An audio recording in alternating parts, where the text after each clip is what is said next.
Welcome back to another episode of the Scoop College Basketball Podcast. I'm Austin Getchy, joined by Luke Hansen, and today we are going to cover some of the biggest winners of the offseason. A lot of teams I would consider winners in the general sense out there. I don't know if you'd agree. Yeah, it was definitely a lot tougher to come up with 10 losers than it was to come up with 10 winners. So, I mean, the losers Yes. podcast will have to wait, but Yes, that will likely be coming up next if you're listening to this one now. But yeah, I feel like a lot of these teams you can kind of talk yourself into, convince yourselves they're a winner if like all the transfers hit and everything goes right. So definitely hard to narrow it down, but I feel like there's definitely some teams that have separated themselves atop from the others in terms of what they did over the offseason. And yeah, I guess I don't know how you kind of determined yeah. your I mean, winners, but obviously, yeah. you take a look at what teams brought in or maybe lost in the transfer portal, and then internationally, they had any pickups. But then one thing I feel like I keyed in on the most was just the coaching carousel. I feel like that matters the most overall when you're really looking at the direction the program's going. Yes, definitely a lot of factors in hand. Definitely more than strictly just like transfer episode. Like, retention took a lot of that into consideration. Like, Trilly Donovan says the best gets are the ones you already have, and that rung true for a few of these teams this offseason. But yeah, if you just want to get into it right now, my first winner should not be a surprise to anyone. It's both of our number one teams this year. That is Purdue.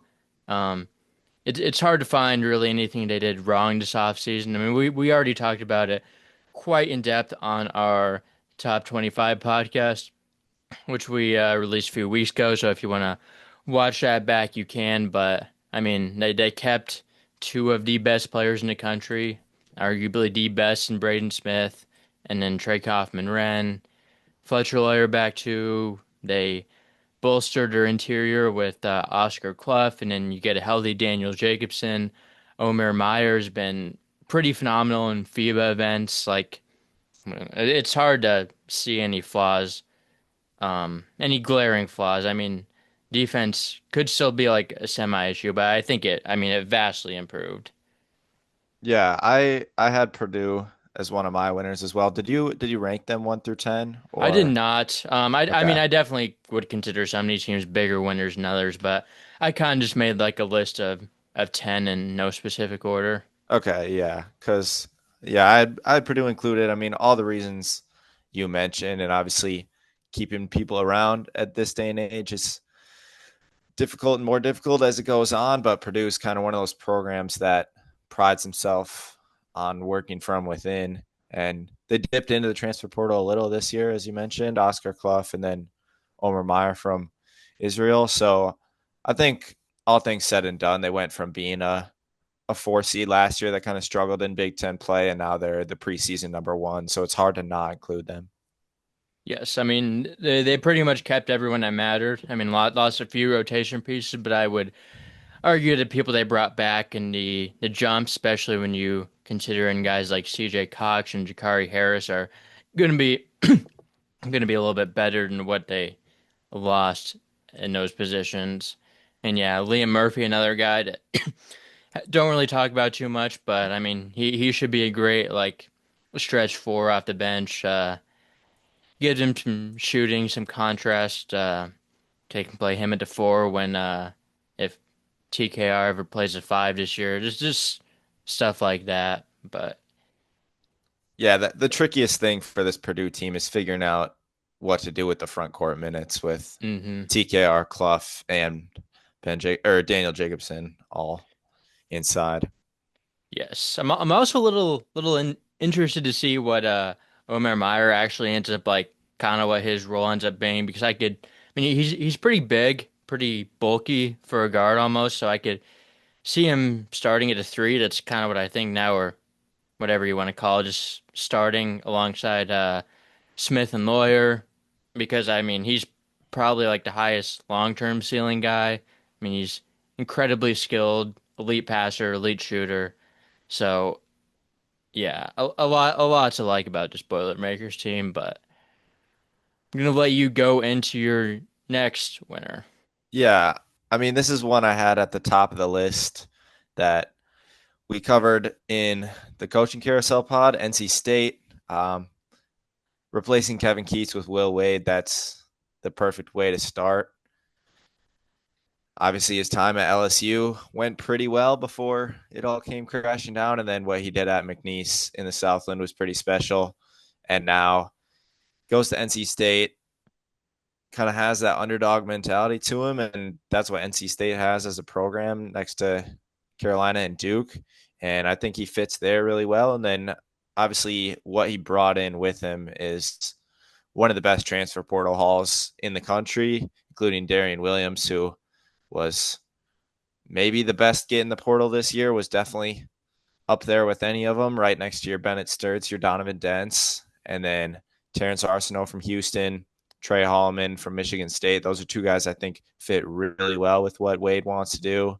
And then Van Allen Mhm. Lubin has been a force inside at the high major level for 3 years now, I believe. So another experienced big there. I think it all comes together really well. And I think NC State is definitely inside the top 25, and maybe it's top 20, top 15 when all things are said and done, if the core really clicks together.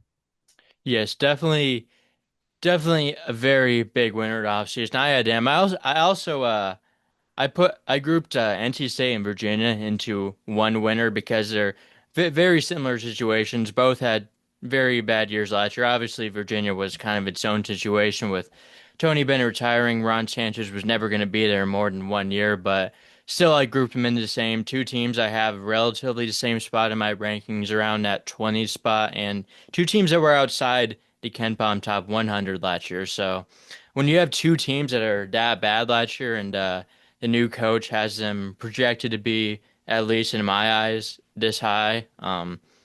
It's hard to not call that a massive winner. And yeah, with what you were saying about NC State, agree with all that stuff. I think Matthew Abel could be in for a big impact as a freshman. Kind of hit out at other points.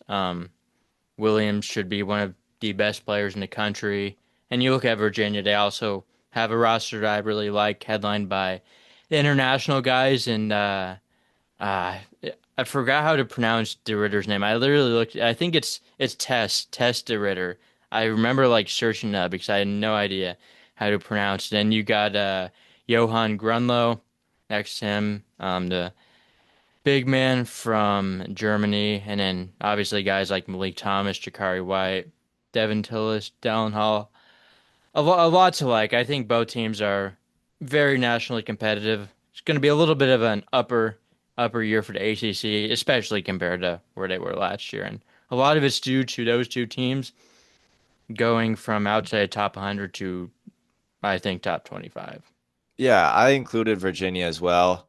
Obviously, the coaching change, bringing in Ryan Odom after Ron Sanchez interim year last year, and then all the guys you mentioned, Grunlow, DeRitter. I'll just say DeRitter's last name so I don't mess that up. And then Malik Thomas and Devin Tillis are probably my two favorite gets out of the portal, hmm I'm both a, I'm playing a on the big West Devin Coast Tillis last year. guy. I'm a Yeah, big I Devin really Tillis. think he can impact both sides of the ball for Virginia. Yeah, should be a great bench, but assuming he ends up as their sixth man, just kind of a guy that does a little bit of everything. Um, not going to be some featured guy, but I think he's just going to help them win basketball games. Which I mean, Virginia could use some winning. Haven't been the best the past few years, so yes. I guess I will go into my next one, and I feel like this is another pretty popular winner, and that's Louisville. I think I was hoping you were going to stay in the ACC. yes.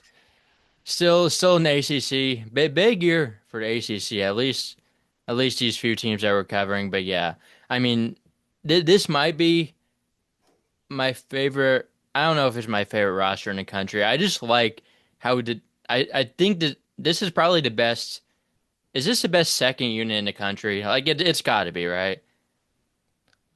Yeah, I think I'm going to call it the best backcourt in the country for You sure. could say that And too. then yeah, second unit I'd have to to grind through the rosters a couple more times, but I I mean, know for sure it's up there. if you have like Adrian Woolley, who if he's not coming off the bench, one of these guys will. Like either Javon Hadley or Kashawn Pryor, whoever one knows how that doesn't start. You probably have Ali Khalifa off the bench, who's healthy now, finally eligible. Probably the best passing big man in college basketball. Kanai Roos would be a huge breakout candidate on any other team if the minutes were really there. And then one guy that I like has really been flying under the radars is Vangelis Zugris. Um, I might have pronounced it wrong. It's probably Zugri. I don't know. But coming from Greece, he actually played in the same Greek team that the Virginia Tech guy did. Neoklis Abdulas. I'm probably mispronouncing all these international names, but Zugris was like by far and away the most like effective, efficient player, even though he didn't play like a ton of minutes, wasn't really the featured option, but very efficient. Definitely a little bit of an odd positional guy, kind of a more traditional five, not a huge guy, but very effective as a pro already. And then Kobe Rogers coming back. And yeah, that's just a bench. Like I think Ryan Conwell's when I spend that much time talking about like their bench options and haven't even got to starters yet. I mean, this is going to be such a fun team. Like Ryan Conwell, Isaac McNeely gonna be shooting, gonna be scoring, perfect fit in Pat Kelsey's system. Mikel Brown Jr. was phenomenal at the FIBA U19 World Cup. Snanda Fru was extremely effective in over in Germany. So, I mean, there's just so much to love about this team and like really like 10, 11, 12 deep of really good players. Yeah, I mean, you listed off guys 6 to 11, and that could probably form a low end, high major starting five, if not a mid level one. But I keyed in on Louisville as well as a winner in the offseason, and it was mainly due to the perimeter that gets out there. Cal Hmm. Brown, um, obviously not really an offseason kid, I guess. He had been committed, but then you combine him with Isaac McNeely, Ryan Conwell, Adrian Woolley, three guys who love to shoot all over 5 attempts per game last season, and they were all well above 40% as well.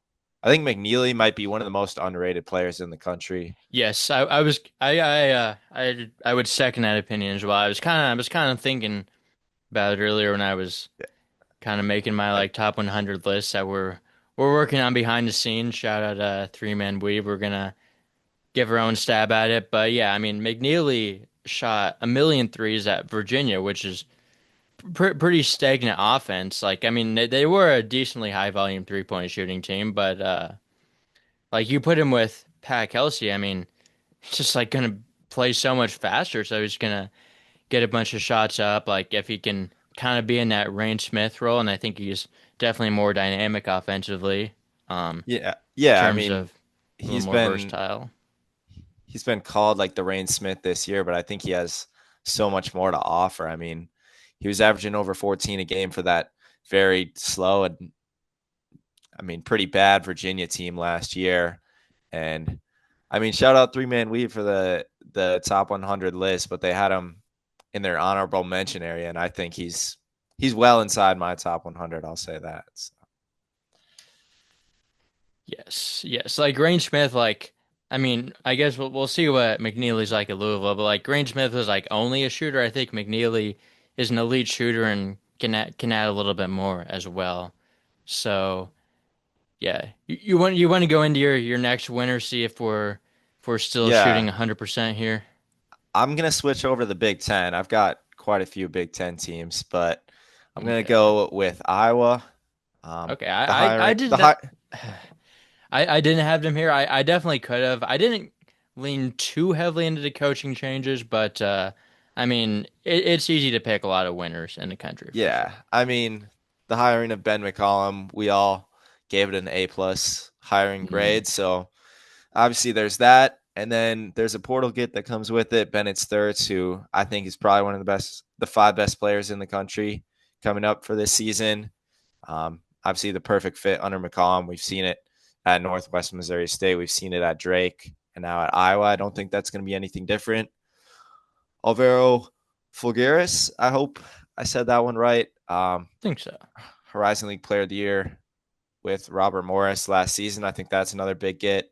And then obviously a handful of guys followed McCollum up from Drake as well. And I think the way McCollum plays, I mean, the way McCollum coaches, he just win games. And I think that will translate up to the Big Ten level. Obviously, there's skepticism between these guys that were at Drake and once at the D2 level, kind of transferring up. But I trust the system. I trust Ben McCollum, and I trust the guy who's going to have the ball in his hand 99% of the time. That's Bennett Sturts. Yes, I mean, yeah. Drake plays. I mean, McCollum's gonna play slow too. So, I mean, there has been some question about the bench, but like, I how much is mean, it really gonna matter? They they got didn't go much further than 6 or 7 deep last year, and I don't think it needs to be any different this year. no, and I mean they also got Trey Thompson the other week, who's a reclass top 100 guy that could be in the mix to play as well. But yeah, it's hard not to like a team coached by Ben McCollum. Just wins wherever he's at, wins a ton of games, brings a guy like Bennett Sturts automatically with him at a lower price point than he would have been he would have asked on the open market. So you have that. Fulgaris, as you mentioned, Horizon League Player of the Year. I've actually been keeping up with his stats in the he was in playing in the U20 um Eurobasket or whatever for Spain. He was like really bad. Then he had like a crazy last game. He had like 27 points, 18 rebounds, 9 assists, something like that.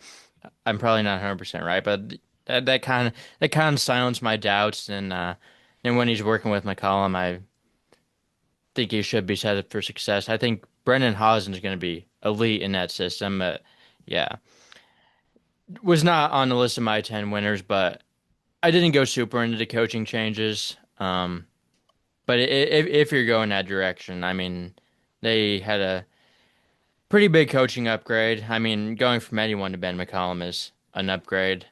So hard not to like them, but I'm gonna steer and unless you had any more thoughts about Iowa.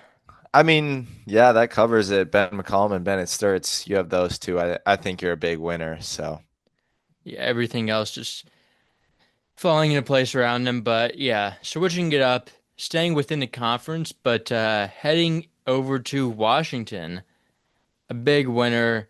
Not quite a coaching change. Second year for Danny Sprinkle, but pretty much a roster flip, as many of these schools are. And it was a pretty bad year one for Danny Sprinkle out in Washington. But I mean, he addressed that. Doesn't really have any of the same players except for Zoom Diallo, who I really think could break out. Maybe we'll see what the minutes look like with all the guys they got. He might not be in for as big of a role as we thought. And then also retain Frank Kepnang, who, if healthy, solid physical big. But yeah, I mean, there's a lot to like. Sticking with that FIBA theme, you have Hans Steinbach, who was phenomenal for Germany in the U19 World Cup. Really has some nice touch inside, elite rebounder, just really good feel for the game at his size and youth that should make him one of the better front court players in the Big Ten. Just as a freshman, Wesley Yates and Desmond Claude from USC should be pretty good. I'm not obviously Claude's kind of a interesting discussion. I think Yates is really good, especially coming back to Washington. Actually, I always forget that because he redshirted back here a few years back. But yeah, going into his sophomore eligibility season, back to the place where he was enrolled for a year. You got Kamari Peterson, I believe it was a SoCon Player of the Year at ETSU. Jacob Ognesovich is a little bit of a weird fit, but I mean, I think there's a lot to like about this team. A lot of talent. I know Sprinkle has been on record saying that like Peterson is the point guard, so I think Claude on like the wing is a lot more effective when you're trying to win games. So I mean this is like a competitive roster right away. Yeah, I think that bodes really well for Washington if Peterson ends up being the primary point guard. Um, Yes. yeah, and then you have Gates and Claude on the wing. I really like that. And you mentioned Ognacevic, kind of a weird fit. I do still like this kind of switch of pace from Kepnang that he can bring, and of Steinbach space the floor a bit. I mean, he averaged 20 points a game last year, so Mm. there's that going for him. But yeah, you have those three up front: Steinbach, Kepnang, Ognacevic, and I think this is another team like Louisville that's pretty deep. Zoom Diallo, Mm-hmm. JJ Mandaquit, I liked in the U19 FIBA World Cup as well. Showed flashes of what he can do. Maybe doesn't quite have the minutes there with all the guys in front of him, but He'll then be you in the all, rotation for sure, though. yeah, and then you have guys Bryson Tucker, Lathan Somerville, who played in the Big Ten for their freshman seasons, now sophomores, and I mean those guys are 9 and 10, so kind of adding to Yeah. that depth. But I included Washington as well. I think this is one of the best portal classes across the country, so it should be a big step up for Danny Sprinkle in year two. Yes, absolutely. Um, if you want to go into your next winner, Yeah, I've still got four that we haven't covered, so I guess as long as we're keeping pace with each let's other. see. I think I still have six. All right. Well, I guess we'll just keep rotating and we'll see what happens. But Okay. I'll stay in the Big Ten still. I went with Michigan, um, bringing in Yaxel Endeborg, another one of the best portal gets, and then you shore up that front court with Morez Johnson Jr., Adai Mara. I think that's a pretty fun front court. Obviously, they lost Danny Wolf and Vlad Golden, but they did a relatively good job replacing them. I don't know if anybody will be Area 51 again in college basketball, but I like that. The guards, I'm still iffy on, but I really just keyed in on them as a winner for bringing in Lendeborg and shoring up that front court a little more with the depth of Mraz and Mara. Yes, front court should be elite. I mean, when you have Danny Wolf and Vlad Golden and probably don't really get worse with the replacements for them. I mean, I think that's as good as you can get. Lendenborg should be in Big Ten Player of the Year conversations, All American conversations, and then I mean, I'm still trying to figure out who I like between Morez and Mara at the five. I could see Mara being like pretty good, Yeah, I think from what we've seen in college basketball so far, I have to lean Mraz, but I but think Mara could When end up Mara's played, surpassing he's him. been like really effective, especially defensively. Yeah, but it's just can you get him for Yeah. a full game? Or I mean, it might end up being close to a 20-20 split anyways. So Yes, I would probably agree with that. Yeah, like you mentioned, the guards a little questionable. Elliot Cadeau went through a pretty big coaching upgrade this offseason, and I generally like what he could bring to the table. So pretty optimistic on that. And the Mari Burnett's solid piece. Roddy Gale flashes here and there should be a plus athlete at the very least. Had a good tournament game against Texas A&M, so that's at least gives you some hope.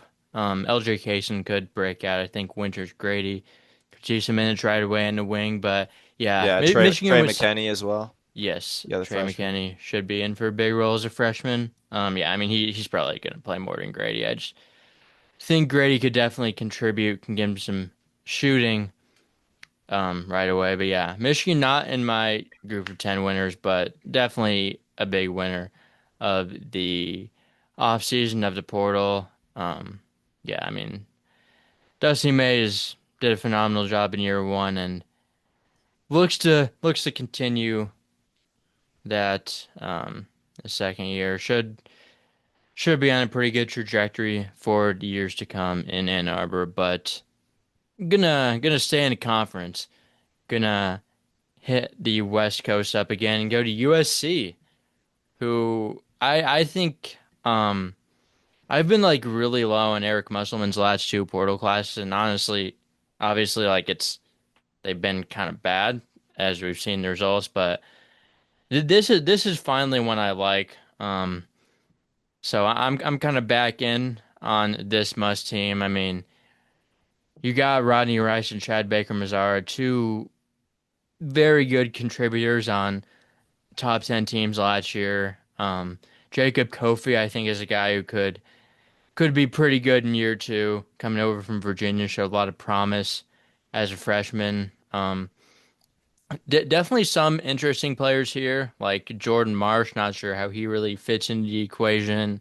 Um, like Ryan Cornish. I mean, like I don't think he's gonna play, but that was an interesting late take. Not even sure how he got that extra year of eligibility, but it's besides the point. But I think there's enough here where like the guys that aren't gonna be good enough to play just like aren't gonna play. Like I think Amari and Dickerson's gonna be pretty impactful. I think his length defensively is gonna be pretty good. Still a little interested to see how they like work with like who starts the point guard. I could see Alijah Arenas. I've heard people say Rodney Rice, but like I don't know if I really want that. There's definitely some questions that need to be answered, but I think they got some pretty good players. And I mean, even though Muss has been a little disappointing the past 3 years, I mean, he's still shown enough over his career to be pretty highly regarded. Yeah, I think Rice and Baker Mazara really elevate this portal class from the ones that we've seen as of Hmm. recently from us. The rest of the class, I guess I'm not too sure on. Marion Dickerson, another guy on that Robert Morris team that could be impactful at the high major level. Yes. But you add Rice and Baker Mazara, but again, are they going to combine to play the point guard? I think that might be your best bet, depending on the health of Elijah Arenas. Yeah, I guess I'm But not sure. I think he should be good. I mean, like I've seen him like practicing. So I think he.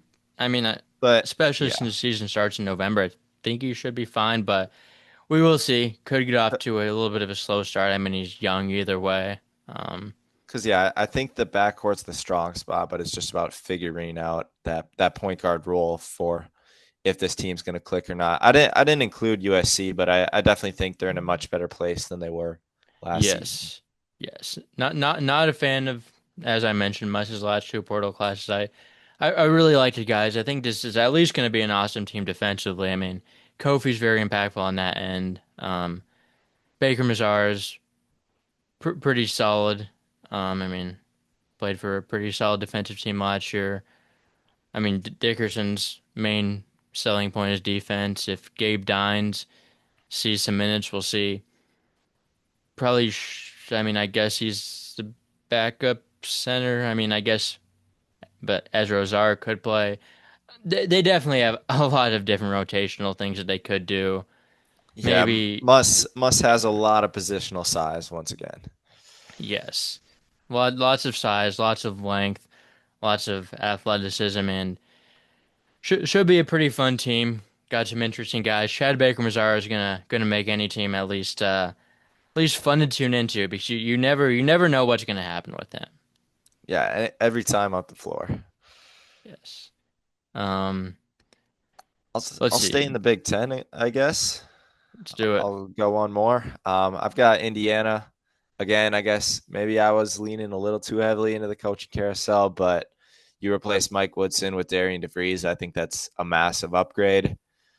And then you get Tucker DeVries for his final season, Lamar Wilkerson, Reed Bailey, two studs from outside the high major ranks, and then Connor Enright, another guy I love, two-way point guard, can space the floor pretty well. So I think you get the combination of Darian and Tucker DeVries. You gotta count yourself as a winner in the offseason. Yes. I would agree. I didn't have him in my top 10 either. I would agree today. Won the offseason just by getting rid of Woodson. Massive coaching upgrade. Got some decent talent. I'm pretty skeptical about a lot of these guys though.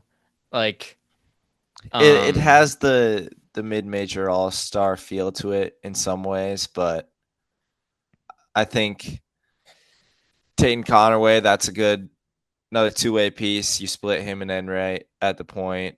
Wilkerson, DeVries on the wing. The Yeah. front court's kind of interesting. Sam Alexis, we'll see what he is. Didn't really see the floor much at Florida, but obviously was stuck in one of the best front courts in the Yeah. country. And then Reed Bailey is a guy we talked about a little this weekend, just going back and forth via text. Kind of an interesting fit, but uh, a producer nonetheless at Davidson last year. Yes. Put up some huge stats at Davidson. Don't really know whether he's like a 4 or 5. Don't really know if he's like has enough of either position to really be either one. So he's kind of just like in some weird in between scenario. But I think I mean, he'll at least be productive in some sense, offensively at least. I think Wilkerson should be fine. He can really shoot it. Conaway is one of the best defenders in the country. Offensively, we'll see if it works in Indiana. As he was someone that's not a big time shooter, can get to the rim. Ideally, he'll be won't be taking that many shots. Tucker DeVries should be really good. I will say I feel like when he was at West Virginia last year, for what it's worth, it was only like 9 games that he played, but I feel like he shot a lot more like threes than twos compared to what he did at Drake, where he was really that dynamic scorer. I'm a Hey, I little mean, he was shooting a concerned. 47% clip in those 9 games. He wasn't Oh, I gonna mean, get told yeah, to stop but shooting them. So, he's also someone I worry if he can. I mean, I think he'll be very good, but when I was doing my top 100 list, I kind of found myself like bumping him down, like from where I originally had him in my rough draft. Still one of the better players in the grand scheme of college basketball, but I I think he mean, might be getting overrated by some people. Like, I think he's going to be very good. I'm all in on Tucker. I We'll see. think I there's mean, one he player. was I think clearly there's one not the player in the best country player. that's a two-time conference player of the year. Okay, he was clearly Like, not the best player on West Virginia last year. I mean, Javon Small Yeah, I mean, Javon Small was was pretty good. great. So yeah, Yeah. I want to see Tucker DeVries one last time, and I mean, I yeah, think he he has will all be the tools. very good. I'm not saying he won't be like all Big Ten level, but I I mean Indiana still won. They got rid of Mike Woodson. I don't love like the North Florida guys, Nick Dorn. Yeah, but we'll see. We'll see. Definitely. I mean, definitely. Again, when you look at it, big picture, got rid of Woodson, got into Vrees, got at least a tournament level roster at the very least. So, in my opinion, I think the starters are going to end up good enough. Who whatever 5 are the best should be good enough to get them there. Um, I will move out of the Big Ten now to the Big East, to Providence. Providence, one of my winners of the offseason. Now, we have talked about the coaching changes and how like some of these teams are really elevated now that they have different coaches. And I'm not the biggest Kim English guy. I'm not sure that many people really are Kim English guys anymore. I mean, I feel like he's been pretty disappointing in his 2 years at Providence. Couldn't do anything with Devin Carter in terms of like making a tournament, and was just a very bad team last year overall. But I really think they upgraded the roster pretty monumentally from where they were last year. Like, I mean, obviously hindsight is 2020, but when you look at who they had last year, like it was just not a very good team at all. Like when they had guys like Creasy Sandoka, who I don't know if he's ever been good. I doubt it. Wesley Cardet was pretty rough at the high major level. Like it wasn't great. And you got like 3 games out of Bryce Hopkins. Um, but I mean, now they got Jason Edwards, can really score the ball coming over from Vanderbilt. One of the best pure scorers in the country. He's a little bit undersized for a non-really passing guard, but I mean, I think you take his scoring any day of the week. You get ideally healthy Jalen Sellers in this situation. That's another guy that averaged 16 points per game at a high major when he was last healthy. Played like 2 or 3 games last year. I mean, if he's healthy, I don't care what he did last year. Um, and I kind of like Daquan Davis. I feel like more than the consensus, maybe. I feel like a lot of people aren't really penciling him in to start. I don't know who's going to start at the point guard, but I think he could be a little bit more impactful than some people. think, I mean, Florida State wasn't a great team, but I at least showed some flashes as a freshman. And then the sophomores, I really like Duncan Powell, really like Oswin. I don't even want to try to pronounce that last name, but wait, did I say Duncan Powell? I meant to say Ryan Right. Mela, but Duncan Yeah. Powell is also a nice, not a sophomore, but he is a nice older addition, transfer from Georgia Tech. Um, but yeah, Ryan Mela was one of the probably most overachieving freshmen in the country last year. Pretty low ranked, but was very effective. And then Oswin is one of the better rim protectors in the country in general. Got like Corey Floyd back. Jameer Jones, pretty highly ranked recruit. Cole Hargrove, solid backup, rim protecting big. Um, Stephon Vox. If he's fully healthy by this season, I think could be pretty good international. Like there's just a lot of pieces I like. We'll see what Kim English can do. He has to prove it at this point, but there's a lot of fun pieces in the roster. Big upgrade from last year, so it's hard not to look at them and really be really be in on at least the moves they made, whether or not you think like it's Yeah. this is I really mean, gonna. on paper for sure, there's definitely a big upgrade. Jason Edwards, he was one of my favorite players to watch last year. Hmm. Just super electric I score, mean, he is 17 so points a fun. game in 25 minutes, shoots over five threes a game. I mean, Yes. just that type of score. Sellers, it will be interesting to see him off of injury because if you have those two playing together, I mean, those are two guards who can really score. I buy the upside with Davis as well. Um, I can't put all the faults on Florida State failing on him. I think that's more about what was all there last year. So you combine that with a couple of nice pieces returning, Mela, Oswin, Corey Floyd, Rich Barron. I think you've got a solid core, and I definitely see why you included them as one of your winners. Yes. I guess how Okay. many do you have left to I have cover? four left. All right, I'll let you keep plugging along. Then I've just got two. All right, I will move on to a pretty basic winner of the offseason. That's BYU. Um, I mean, I'm a little lower on them than like some of the consensus I've seen. I mean, we talked about this as well in the top 25 podcast. People are having them like top three. I don't think they're like top three, but I mean they got Reggie Saunders back, who's going to be one of the better players in the country. You obviously get AJ DeBanza, one of the best recruits in the country, should be in for a big impact, and he better at least as much as they paid him. But yeah, he was pretty impactful in U19. Didn't love everything, but really did like his ability to get to the line, which I mean, so 3 points at the end of the day. I think he should be a good defensive presence for a pretty interesting defensive team. With some of the pieces that you have, Rob Wright should be a pretty solid point guard going into year two. You got guys like Kay Bakeda, Dawson Baker back. The top end talent is this. The starting five should be pretty fun. Going into year two of the Kevin Young era. So even though I'm not the biggest BYU fan, like, and you can't really call them not a winner when they've made some big splashes. Yeah, I didn't include him on my list, but definitely still overall a winner of the offseason.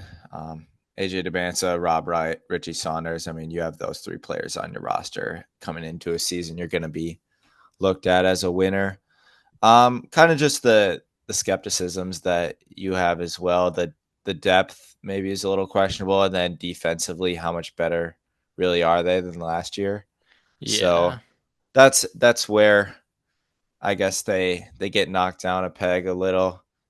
Um, yeah, it's hard to say they aren't a winner though if Mm. you have those three that I already mentioned, and then a couple other gets like Kennard Davis and the rest of the depth pieces. Yes. All right. Do you want to go into another one of yours? Yeah, got the shirt on today, the burnt orange for Texas. Okay. Another coaching carousel led team with Sean Miller taking over for I Rodney mean the Terry. coaching change, This, just the I mean, this coaching is change is yeah, like this is makes one of the it biggest like who even cares upgrades. what you think about Sean Miller? I mean, I know like some people's opinions are divided, but like Rodney Terry was just not a good coach. Yeah, and you look at Miller's track record, what he was able to do at Arizona, which is probably more similar to the resources at Texas, even with all the new Yeah. house settlements I and mean, stuff, Texas than what's has able to accomplish at Xavier. as many But resources as you can need. yeah, he brought back a couple of guys for Texas, Teron Mark, Jordan Pope, two scoring guards, and then Kendall Weaver, who one of my favorite players in the country, just He's pretty fun. makes the winning plays every time up the court and down the court, really both sides of the ball. And then the transfer portal, he brought Lucina Traore with him, who redshirted last year, averaged a double double at Long Beach State. Year prior, Dalen Swain, who is another one of my favorite players in the country, two-way demon, can do basically everything besides shoot the three, and he doesn't take many, so can't really fault him there either. And then Matas Vokititis, I think that's another name to watch out for. 2 years of eligibility left, averaged 10 points a game last year at Florida Atlantic. Does he only After have two coming, left? yeah, got brought in as a sophomore, I believe. Okay. But 7 foot big man there. I think he can be really productive for Texas. And then Sim Wilcher, another guy with a couple of years. Cam Heidi, another guy with a couple of years. I mean, the future is set up for this Texas team if Sean Miller can keep them around. He brought in guys with 2 years of eligibility left, and I think that's a big piece. And then Declan Deroux played for Germany at the FIBA U19 World Cup. I liked what I saw from him. Kind Yes. of inconsistent across the tournament as a whole, but showed the flashes that he could really help impact Yes. at the high major level. Pretty physical forward. I think Vokititis has 3 years though. I mean, it Okay, says I guess I could be wrong. I trust Jim Root, but yeah. Yeah. I mean, in Texas, like release says he has 3 years, and I didn't know anything that didn't. Well, you never know with these international guys. They just show up, and you never quite know how much eligibility. But yeah, Texas, not one of mine. But I mean, big coaching change. The roster isn't crazy, but I think it's should be good enough to put them in at least like the middle of the SEC, get them in the tournament. And yeah, I agree with the Swain love, big Swain guy. He did make three threes in their last game. Like he made seven all season, but three of those were in their tournament game against Illinois. So we'll see if that's just a one-time fluke or a something that's going to repeat itself. But I don't know. yeah, It's I mean fun to he look at won that. he won freshman of the year last year. Vokatitis did, so I'll take the assumption that he's got 3 more years of eligibility left. Yes, I think he does, but we'll see. But yeah, Texas definitely a decently fun roster. I will move on within the conference, so to Oklahoma. This is definitely one of my teams this offseason in terms of teams I'm pretty high on uh compared to the consensus. Porter Moser, I know a lot of people don't love him, but I think he's still a fine coach at the very least. Think he's not a bad coach, not gonna just crumble. Um, maybe like later in the season he will, but they'll probably be like top 10 in non-con. But no, I actually think this team is pretty good. I love Xavier Brown, their starting point guard from St. Joe's, really effective 2 years there, and now he's under a coach who can definitely win. I mean, compare him to Billy Lang. That's a pretty significant coaching upgrade. For Brown, Nigel Pack has just been around forever. Should be an excellent shooter next to Brown, at the very least. Was actually very good at Miami last year before he shut down the season about 9 games in or whatever. But Darian Reed, I feel like a lot of people aren't talking about him.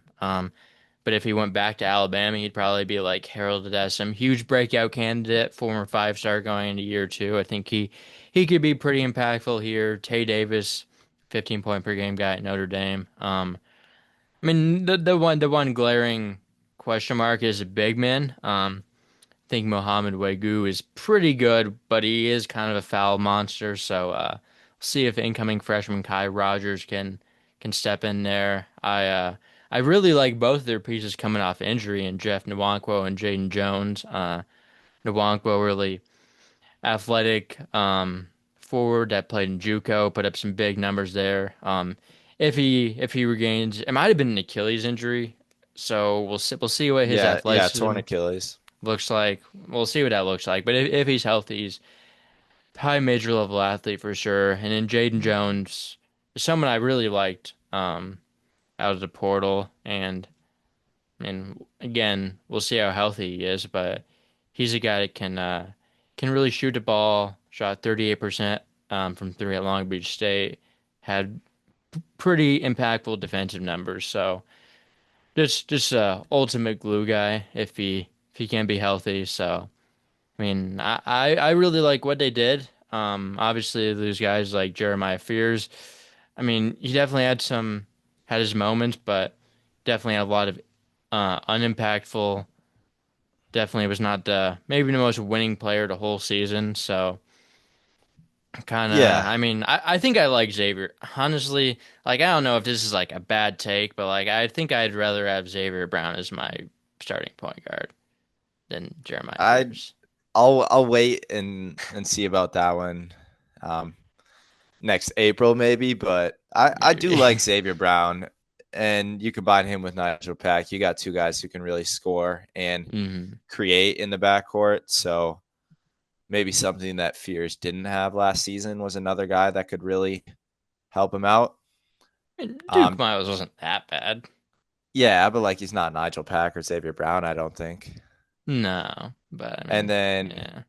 Darian Reed, yeah, you mentioned he's should be on breakout watch coming in from Alabama. Tay Davis, productive big. I like the pieces. Jaden Jones, we both really like that Long Beach State team. They made the tourney Well, 2 years ago. I don't know that I I really mean, like that I team, know that but Kyle did, but they had some fun players though. I mean, it was a yeah, pretty underwhelming season.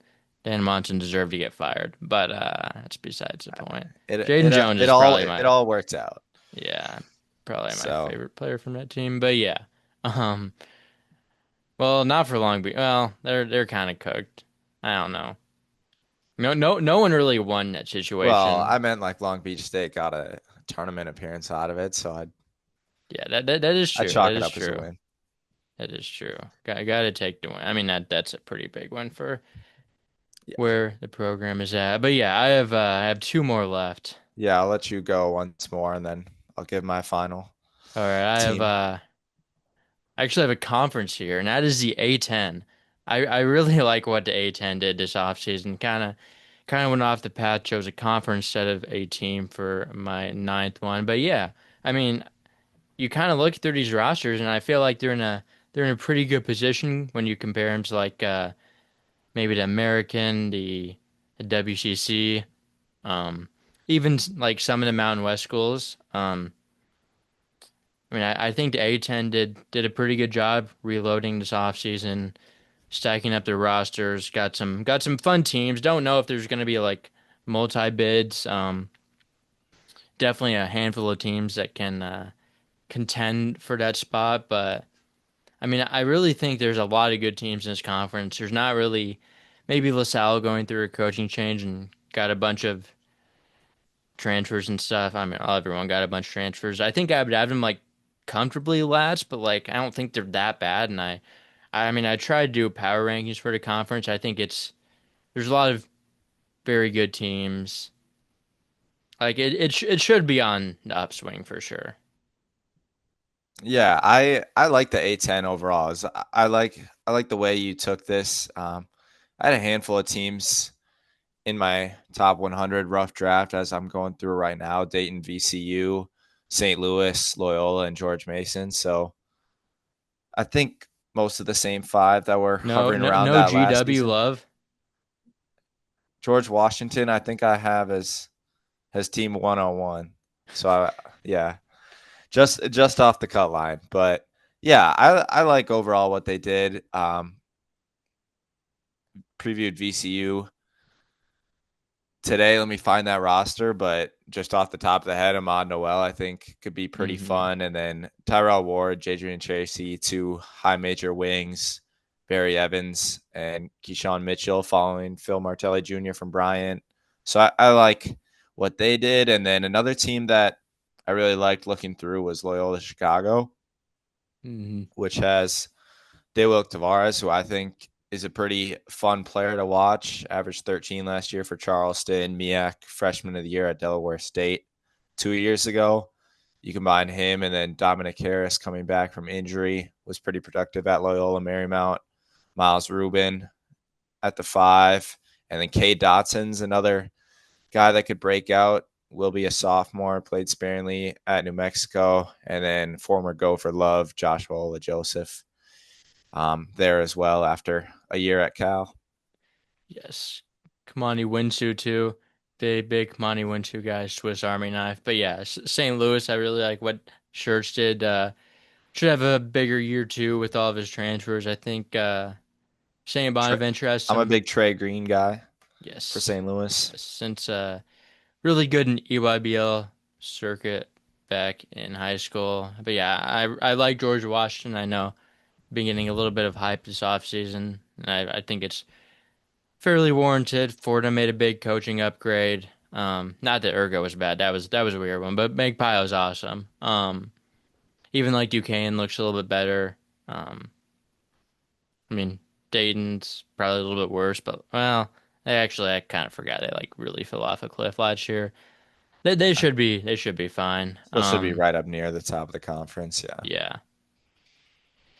But yeah, there's a lot to like about the teams in this conference compared to their mid plus counterparts. I think it was definitely a win of the offseason. There's a lot of teams that you go into the year thinking that if things kind of break right, they'll have some decent chances at making the tournament. But yeah, one more. We might have the same last one. I don't know if we're on the same page, but I went into the mid major ranks. who Yeah. did you, who did you have? I went to the Valley. Oh, okay. That's not where I All thought you were right. going. I went with Illinois State. Um, Okay. I love what they have. Chase Walker Yeah. and Johnny Kinziger, two of the best mid major players returning. They're both on the same team. They're both still just juniors. Mm, Each averaged 15 a game last year. Um, Landon Wolf, Ty Pence, Brandon Lieb, three guys who all played in last year's rotation. Jack Doherty as yes. I well. believe Lieb did not play last year. Or yeah. Lieb played 2 years ago, Yeah, I mean him and and then I know you're a big Bowden Scunberg guy. yeah, I That those I was those getting to two Bowden coming off Scunberg. injury. He's Yeah, he. I four. mean, you've been on it big time, but I mean he's really getting overlooked. He was really good at North Dakota State, and then I guess he's kind of flying under the radar now. He just like hasn't played for a year. People kind of forgot about him. Like I didn't Yeah, even realize he I didn't mean like. I that's a like kind high of major. forgot about him until That's you a high started major talking about get. him. 14 points a game at North Yeah. Dakota State. I mean, we've seen some elite guys transfer Yeah. up and play really well, and I mean, this is still just the Valley. A lot of people have been keen in on Illinois State, I think, is the favorite or one of the favorites, but I think they have a step on everybody else. And then, I mean, we talked just bringing back your guys is important, and especially at the mid major level when you see so many all conference guys just move on. But Kinziger and Walker both back. Landon Moore, kind of an interesting pickup. Didn't really see the breakout people thought he could have at Butler last season, but he'll be another key in that backcourt.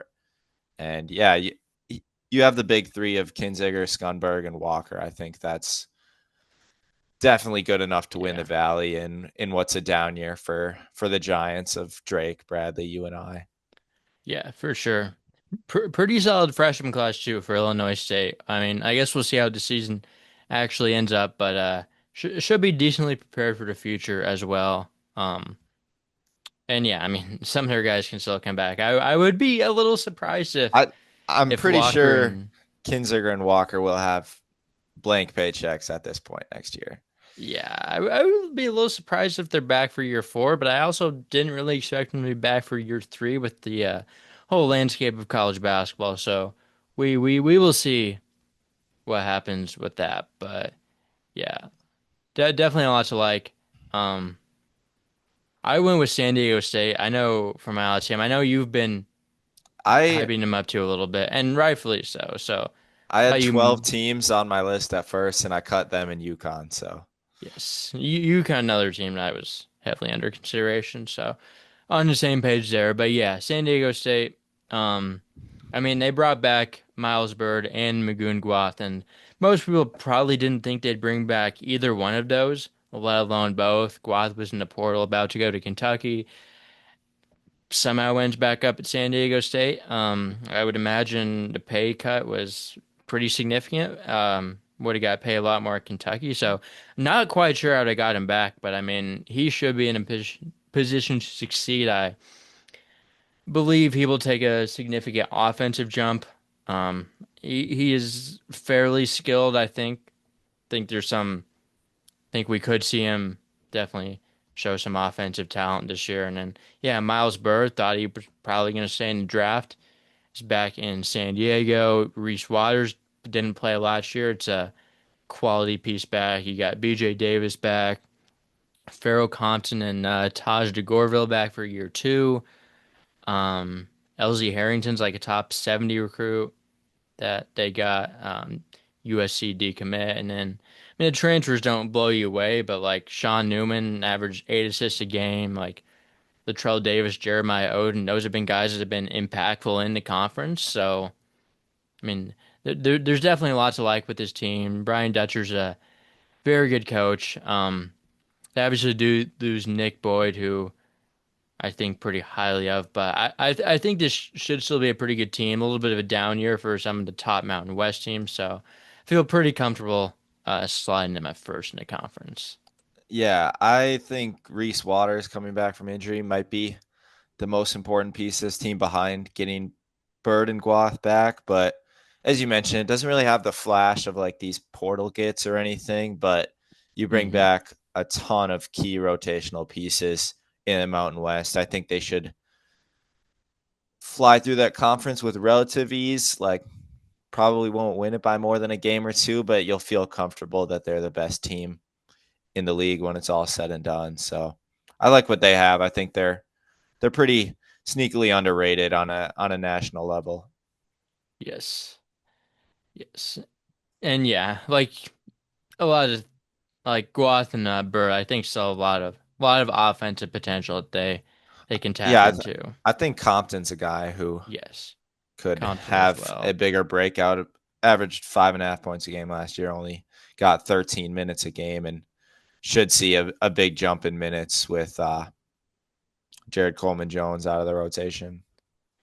Yes, yes, I think Compton will be pretty good in year 2. Very physical, high major player, honestly. So, yeah, should be a good year for the Aztecs. And yeah, those were each of our 10 winners of the offseason. So, yeah, losers up next in a separate podcast. But yeah, I guess I make your mean, predictions. yeah, I think everybody should get one for sure.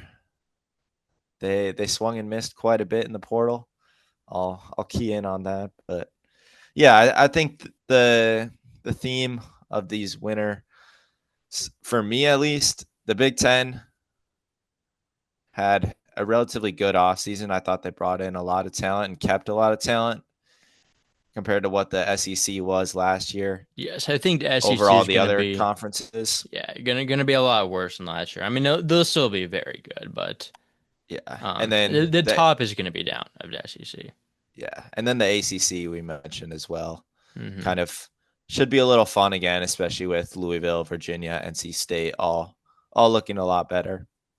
Yes. Still not gonna be anything crazy, but won't be whatever it was last year, which was not very good. Um, but yeah, I think that's the podcast, unless you have anything Yeah. else to add. It's But the year yeah, of the Redbirds, Illinois State, baby. yes, should be a fun team to watch. In the Valley, we'll see. Yes, I mean that'll be a good team. The year the A10 as well. Is the A10 back? We will see. No more zero Um, bid A10. no, maybe two. We'll see. Maybe yeah. Shout out Zero Bid League. But yeah, I think that's it. Make sure to stay tuned. If we didn't talk about your team today, we could talk about him on the Losers podcast. That is it's under consideration. So better watch out. Stay ready for that podcast and yeah, we will see you then.